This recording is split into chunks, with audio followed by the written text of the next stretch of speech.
我现在使用的是 Levitt LCD440P 的电容麦克风。为什么我会选择用这个麦克风？是因为我比较想要给我的观众、我的粉丝们听到我的声音是比较原汁原味的。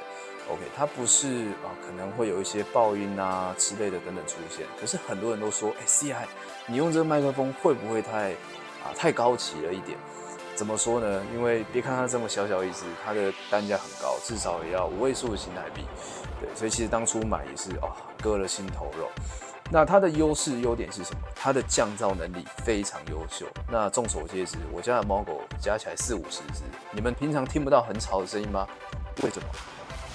那其实我本身还有打算，可能像唱歌啊，或是各种乐器的表现的考量，所以我去选择了 Levitt LCD440P。它可能会是我未来能够衔接的一个麦克风。